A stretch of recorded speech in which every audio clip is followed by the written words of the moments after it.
course, the ghost of Christmas Future. That guy is scary, and if we're going to end up giving away two of these games. All right, so what's up, guys? This is Will from Table the Game, and this may be my last video for the holidays. I'm not sure, but I thought it'd be fitting to go over Spirit of Christmas. This is a game that I backed on Kickstarter, and I got it a few months ago, but I wanted to play it. I got it for the holidays, and so I thought it fitting to show it to you guys today. Now, also being the end of the year, I wanted to do something special for you guys. I want to thank everybody that has subscribed to my channel, that watches, that comments, that shares my videos. This year has been tough for me, but I have seen the channel grow. I've seen things happen, and so I'm excited about 2026. Now, for this year, if you guys have been following along, you know it's been kind of a hectic year for me. I'm actually just moved. We had a baby. My daughter got married, and so I have not gotten to do what I've wanted to. But with that, the channel is growing, and I hope to do even better. But I have something special for you guys. Number one, I wanted to do a giveaway, and so I thought it fitting, it being the holidays, Christmas time. We have Everdell Silverfrost. Needs no explanation. One thing, if you're a fan of Everdell, I know you're going to like this. It is a little bit harder, maybe a little bit more in depth than the base or the regular game Everdell. This is a standalone game. Now, I've never done this before, so we'll see how it goes, but I am going to potentially, now hear me, potentially be giving away a second game. This is Under Our Sun. This is a cooperative or a semi-cooperative game, so if you're like me, probably more semi-cooperative, so beware if you play with me. This is set in a post-apocalyptic world where the sun has pollution or whatever has taken place, and now people are running from the sun. It's very dangerous. And so you're traveling around, you are survivors, and you are traveling around and trying to connect with people and see what happens. So this is from a brand new publisher. They just had a second Kickstarter for like an expansion and so I think some minis and things like that. And so they funded this game. They funded they did pretty well on their second campaign. And so I'm going to be going over more details later on in this video on how this giveaway is going to work. So let's dig into Spirit of Christmas.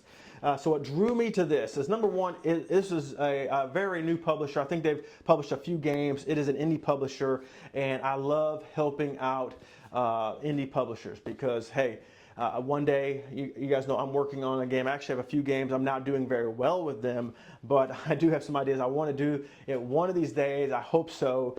And I love to get into the publishing process too. I just love the ideas and the seeing these things come together. I love the Kickstarter and GameFound business model. So super cool. So I always try to help indie publishers if they have a game that I'm interested in. And this is one of my favorite Christmas stories. It's just such a great story of forgiveness and redemption and second chances. And that's stuff we all need in life. You know, we all make mistakes. And having that redemption, having that second chance is extremely awesome. And so just a very moving story. Charles Dickens, I love Charles Dickens. Oliver Twist is one of my favorites. Of course, The Christmas Carol, which this game is off of. And anyway, so in this game, we're going to kind of go to the table here in a second. We're going to go over what this game's about. But basically, you are playing as the three ghosts of Christmas past, present, and future. And you're taking Mr. Scrooge through the history of events. And you're trying to get him, you're taking him to these different moments in his life. And you have to do this as efficiently as possible because as you're moving along, you are spending shillings in the game, and if you run out, the game's over. So you have to get through all three, the past, present, and future, to end up winning the game. And it gets more difficult as time goes on. Now, this is a cooperative game. You can play up to 6 people, and so it's also a very simple game, as you're going to see. And so you're going into the Christmas holidays and you're bringing this to family. If you have family that doesn't do a lot of games and they're more into, this is a very simple game to get to the table. Very easy rule set and things like that. So let's get down to the table. I'm going to go over a brief overview of the game, and then I'm going to, like I always do, I'm going to come back up. I'm going to go over a couple things, 2 or 3 things that I really enjoyed about the game, and if there's anything that I think you should be aware of. But other than that, let's get down to the table. Let's go over Spirit of Christmas. All right, guys, here is a game of Spirit of Christmas set up for you guys. Now, this board here is the Counting House variant, so I have this set up as well. I do recommend adding that. It doesn't add any real complexity to the game. And so we're just going to go over some of the components and some basic gameplay. All right, here is the rondel board, and this is how you determine exactly what actions you're going to perform during your turn. And so there's 3 rounds. The first round, you start off with the Ghost of Christmas Past. And then, so what you can do is it costs 1 shilling to move 1 space. And so the ghost always starts off in the center, and then you can choose whatever you want to do. And I'll go over this in a second, but move is always the first thing you have to do. But then after that, you get to decide. All right, so you can move. And I'm going to go over how often you can move, or how you determine how far you can move. Then if you want to give or trade, so if you're playing solo, you can only trade with the Counting House, or you can give cards to your other players, because this is a cooperative game. You can play cards, and so on these, there's different shadow scenes where Scrooge is kind of being brought to remembrance something from his past, present, or future. And so there are specific cards that you want to play to fulfill that shadow scene. And that's how you end a round, is by fulfilling all the shadow scenes. There's other cards as well that give you money, and there's a Torch of Plenty that kind of helps you also as well. So, but the shadow scenes is how you end a round. Then you can draw new cards. These are spirit cards. And the spirit cards is actually how you do a couple things. There is a number associated to them. So for contentment, you get to move 1 space. For compassion, 2. For charity, you can move 3. And so that's how when you're actually going to move, that's how you discard one of those cards to move Scrooge down this line of his memory of where the ghost is taking them. Okay, and so then the other reason why you have the cards is when you are trying to fulfill a shadow scene. So this shadow scene is Everdell, and this states, "Our promise was made when we were poor and content to be so. Be happy in the life you have chosen." So in Everdell, to fulfill this shadow scene, you have to be able to play 3 contentment cards. Now, you don't have to do it all at one time, and especially if you have multiple people playing, then you guys can work together to play that. But in my opinion, you want to do your very best to be able to fulfill that shadow scene on 1 turn of playing cards. All right, so that's how you move. All right, now the other thing is it does cost a shilling every time you move. So you start off the game with 15 shillings, and there are 5 in the discard pile. And so when it's your turn, then you take a shilling and you just move it to the discard pile, and then you can, let's say you move, if you play a contentment card in the discard, then you start in the bedroom. Scrooge starts in the bedroom, and then he's connected to 2 spots here, and so you can move 1. Okay, you can either go to the shadow scene here or the Torch of Plenty. All right, so the Torch of Plenty, what's cool about that is you can place this here, and you can do a couple things with it. If you don't use it, then you're going to gain 3 points at the end of each round that you don't use it. Now, if you do decide to use it, then what you can do is, for the cost of 1 shilling, you can choose whichever action you want to do. Now, here's why that's important. Okay, let's say you're on the move action and you want to move again. It's going to cost you 4 shillings. You have to go around to get to the move action again. Now, if you have the Torch of Plenty, then you don't have to do that. Okay, but if you're able to keep it to the end, you're going to get more points. Okay, alrighty. So you have the Marley's Ghost. That is the first player token. So that's how you know it. Okay, now let's start off. I'm kind of going maybe backwards a little bit, but this is kind of at the beginning of the game. You start off by reading Marley's Ghost. It's just kind of a fun way to get into the story. And then you choose one of these 3 gifts. And this kind of helps you throughout the game. You can either choose one by random, or you can specifically choose the card that you like. So let's just go over them real quick. Okay, so this is gift number 3. I didn't put this in any order. So gift number 3, the cool thing about this gift is you get to decide every round where you put the bedroom. So the bedroom is kind of where Scrooge starts, and it typically starts in the very middle. It's got to be connected to 2 cards, and that's where Scrooge starts to move. But when you have gift number 3, at the beginning of each round, you can decide where, as a team, kind of where you want Scrooge to start. This can really help you, especially if you have, because these are dealt out in random. You shuffle these and deal them out. And so sometimes things can be placed in a situation where it's not helpful for you. But if you have gift number 3, then you get to place Scrooge where you want him, and therefore maybe make it a little easier for you to win. All right, gift number 2 is the generous spirit. Okay, so you keep this card face up, and at any time during the game, you get 1 extra shilling.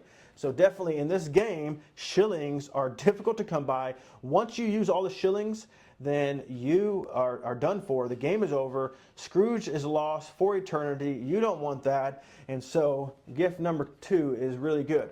All right, now gift number 1 is high principles, okay? So this one is at the start of each chapter, after drawing your starting hands of spirit cards, draw 3 additional spirit cards and divide them amongst the group. So you get, spirit cards are really important because that's how you can fulfill the shadow scenes. That's how you can move. And so the more you have, the more cards you have, the better.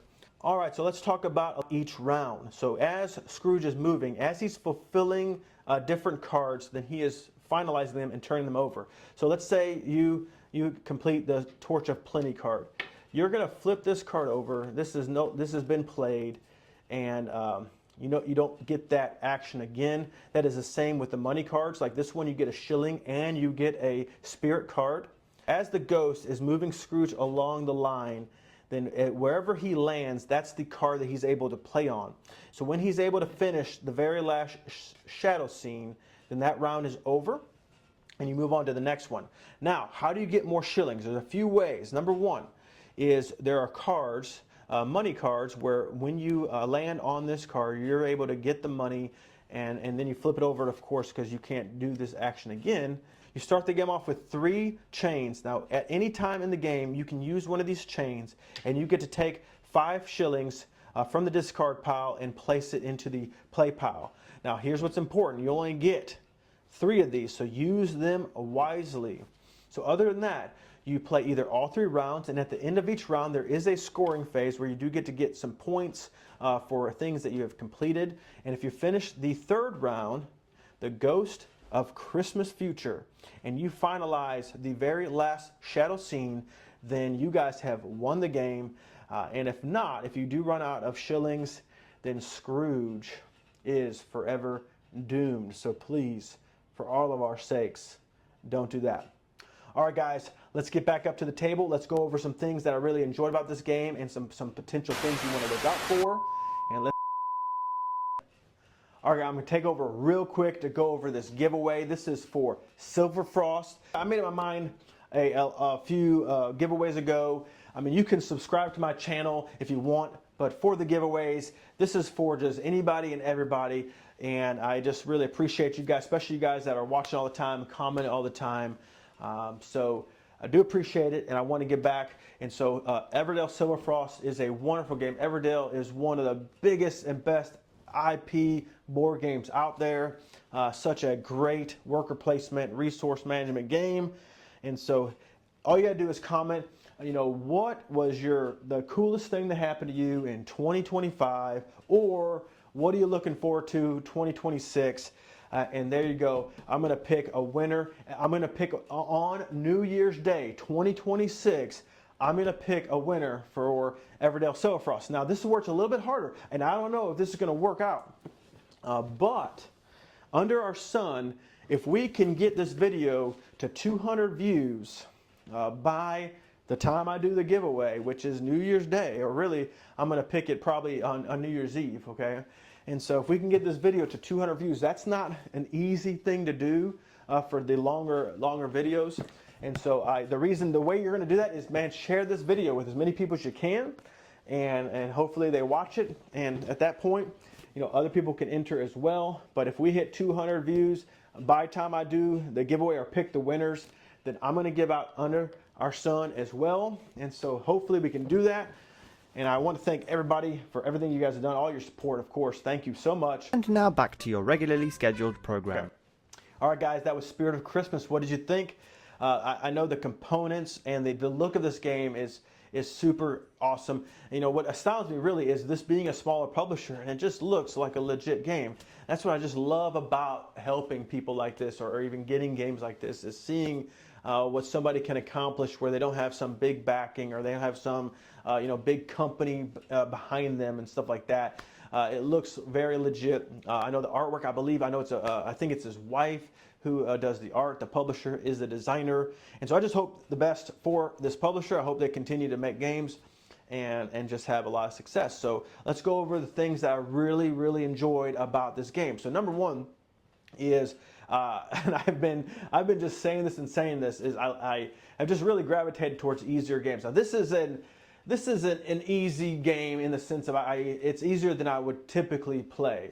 But when I say it's easy, the rule set's easy, and it's pretty linear game. You know, you're going through the different phases, and you're trying to travel through the different storylines. But being a game, the reason I got it was to have a game that's themed for the holidays. I made up my mind a couple years ago. I saw a Christmas themed game, and I just love when Christmas comes along. Life is busy, and just to sit down and just to focus. Sometimes we can get so busy, we wake up one day and the holidays are over, your time with your family is over, and life's kind of short. So I wanted to get games that have to do with the holidays, more themed, so that we can get it out. We're already in the Christmas spirit, and just kind of makes it easier to get the game to the table. So being an easy game, I think this is a game that's for really everybody. Okay, so a gamer can enjoy this game, but also anyone that doesn't play a lot of games can pick this up very easily, and I think have a great time. And especially if you're into theme, that's the other thing. Like, theme is just all over this game. Just from the bedroom where Scrooge starts, and then how he has to travel through, and he's being led by the spirit who's on the rondel, and how that spirit moves, changes, and how it just flows with the story. I just love that. And so if you're familiar with the story, then you're going to see the base of the story progress through this game. And so it just kind of takes you into this story, which is just a classic, okay? And so I love how the theme is so highly connected. And so when you can just basically really get into it, and in a Christmas time, just have a lot of fun. Now the rondel, the part that I also enjoyed was how how every round you're going to bring in the new cards. You know, you have the Ghost of Christmas Present, and of course the Ghost of Christmas Future. That guy is scary. And so when you get to him, it just gets harder. So when you're in the first, the Ghost of Christmas Past, you can actually get more shillings. It's easier to get more shillings. Then when you go into the Ghost of Christmas Present, it's a little harder. And when you get to the Ghost of Christmas Future, it's even harder. You have to go through 4 of the memory scenes, or the shadow scenes. And so at that point, you're already struggling. You have to keep these chains, like where I messed up on the first game. I don't know if I messed up, but I used the 3rd chain on the 2nd round, and it was over. I kind of knew it wasn't going to work out. So you can run out of shillings. But that's the 3rd thing that I like about it is how you're moving the rounds. You're bringing in the new ghosts, and how you on your turn, you're moving around the rondel. It costs a shilling. And so you have to be very smart and really think through your turns to make sure that you don't run out of money, because it's not easy to get money back. All right, so let's go over some of the things that could be a concern for you in this game. So number one, I'll just kind of talk about it. I mentioned this game is very simple, so you need to be very cautious about that. If you're just a hardcore gamer and you're going to be playing with just hardcore gamers, this game may not be for you. I mean, I really think this game hits strong when you're in a family setting, or in a group setting, especially for the holidays, and it's with a group of people that may, maybe have some, gamers, maybe have some people that aren't. it's a perfect setting for that. It's easy to learn, easy to teach. But other than that, it may not. If it's just a bunch of hardcore gamers, it may fall flat at that point. Okay, so for me, I got it for that purpose. I didn't think it was going to be a complicated game, and so I wanted something kind of easy, especially for my purpose of getting it. Okay, now number 2. Now this doesn't always happen, but as you remember, you're in this line, and Scrooge is traveling through the history with the ghost. Okay, so at the end, it's really complicated, really hard to get extra shillings, and you start to run out of shillings. And so what I found that depending on how the cards are laid out, then you could need more money, but you going to a spot where you're able to get a shilling may not even help you, because it's going to cost you a shilling to move there, and then you're going to gain the shilling back. But then if you had to, if it wasn't take you in the right direction, then that was a complete waste of turn, and because you got to now spend that shilling that you just made to move again somewhere else. And so that part, I wish that they had maybe some different variants or some different ways to get shillings that would make more sense or be more fulfilling. Because if you need money and you're moving somewhere and all you do is trading it back, then at that point it was just kind of a wasted turn. Now the other thing that is a potential concern is for me, I played this game solo for the first time, and I feel like this is a game that you need a lot of people for. I just feel like it being more of a Christmas game, it's not a party game necessarily, but I think you need more people. The more the merrier in this game, because it's a light game, it's a quick game. So having 4, 5, 6 people, the game's gonna really take the same amount of time. It's not gonna really make the game longer, I think, as long as people are paying attention, of course. But so playing solo, it is great to have the solo variant, but there was a lot of times I was just doing the same thing kind of over and over again, where, you know, if other people were involved, then you'd have more interaction in that sense, and then some of those things would have been done by the time it's your turn again. And so at that point, you would feel more like you're making new decisions. So that was one of the things when you have a lower player count. So maybe 1 or 2 players, it may do that for. Other than that, guys, this was Spirit of Christmas, a great game, especially a great family game, a great game to bring to the table if there's a mixture of gamers and non-gamers alike. It's simple to learn, simple to teach. Love the theme. Just if you love the story of A Christmas Carol, you're going to love this game. It's going to take you into that story. The artwork is wonderful. Just the all around, you know, great game. All right, guys, I hope you enjoyed the video. If you like this content, please subscribe, comment, share this video. I love it. Everything you guys can do to help is great. I want to thank you guys for watching. If I don't make any other videos this year, I want to wish you guys all a Merry Christmas, a Happy New Year, and we'll see you strong 2026. I hope everyone has a blessed, safe, and great New Year. We'll see you next time.